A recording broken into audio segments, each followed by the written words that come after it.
Hey guys, what's going on? Finally got out of the tackle room to do a video here. Got the whole crew with me today. We're heading down to Florida to the first Bassmaster Open down there at Lake Toho. And we're been driving for 7 or 8 hours and wanted to do today's video before it got too late. And today what I want to do is I'm going to start a series of how to fish under different type of weather conditions, as far as weather variables, weather patterns that come through, and sort of give you guys a little bit of a seminar on what you need to look for and what the bass do under a variety of conditions. We're probably going to do about 20 of these. And today's topic, I want to talk about how to catch bass under cold, windy conditions. That's what we have right now. The wind's been blowing down here 35 miles an hour, driving all day. It's been cloudy, partly cloudy.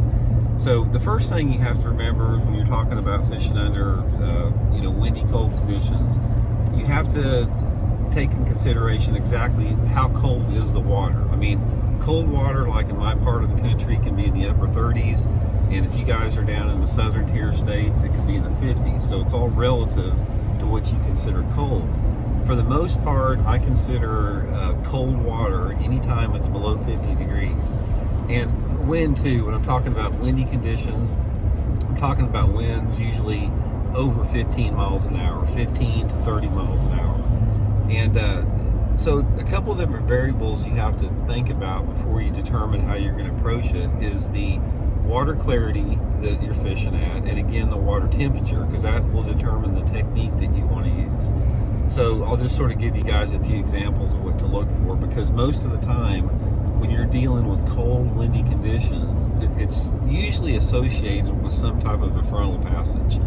Most of the time, that's when you get your wind, and that's when you get the dropping temperature. So for the sake of, giving you a foundation on that, we're going to assume that a lot of these cold, windy conditions you're fishing under is after a bad cold front. So a couple of different things you got to realize here. It's all about a study of the bass's, basically their behavior and their personality after a cold front.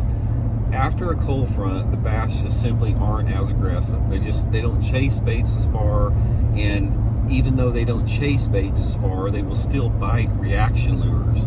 You have to get the bait closer to them. It's not like, before you had a frontal system, a lot of times you can take a spinner bait or a crankbait and they'll come from a long way to get it.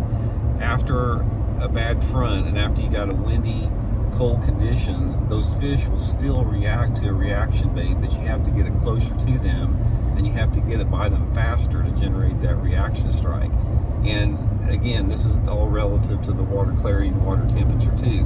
So the first thing that I try to do is, in a cold, windy situation, is I go to some type of a reaction bait. And that can be anything between a jerkbait, it can be a lipless crankbait, it can be a regular type of a crankbait, something that you can move fairly fast on a horizontal plane through the water column. And a lot of it depends on how deep that you think the fish are, because a lot of times when you've got sort of windy, nasty conditions, even if the water's cold, those fish will be a little bit shallower than what they normally are, because that wind will position those fish a little bit shallower, even in cold water, based upon the sunlight intensity that you have with that wind. So one of the first things that I do in cold, windy conditions is I start out with a jerkbait. And a jerkbait is a great lure not only to cover water with, you can cast it a long way with the wind, but it'll generate those reaction strikes from those fish that are just not in an aggressive mood. That's what you have to do, and that's why another bait that works real good, like we talked about, is like a rattle trap or some type of a reaction bait if the water is a little bit shallower. So when I determine if I want to throw a jerkbait or a rattle trap, a lot of it is depending upon what part of the country that I'm in. Say, for example, if I'm fishing down in a lake like Sam Rayburn in Texas, or maybe Lake Guntersville in Alabama, where you got cold water, it's windy, water temperatures, right around 50 degrees, that's when I'll go to the lipless crankbait, especially if I have water visibility that's under 3 feet. That's going to be one of your top lures that you can throw. And another key with that, with the lipless crankbait, it depends on the coverage that you're fishing, but you need to get that bait down a little bit deeper than what you normally would. So if you're fishing it over grass, make sure that you're down hitting the top of that grass. If you're fishing it on rocky type banks, throw it out there, let it sink to the bottom, and try to keep it closer to the bottom. But so it's again, it's just dependent upon the water clarity that you have. So that would be my first technique during a cold, windy day if I'm, farther south. Now, if I'm up north here and the water is anywhere between, say, 2.5 to 5-6 foot in clarity, that's when I'm going to the jerkbait, possibly an Alabama rig, because under those conditions, again, you're going to be able to cover a lot of water. You're going to be able to generate a strike from a bass that is not in an active feeding mood. So the things that you want to stay away from on a cold water, windy day, I have just not done that well on slow baits.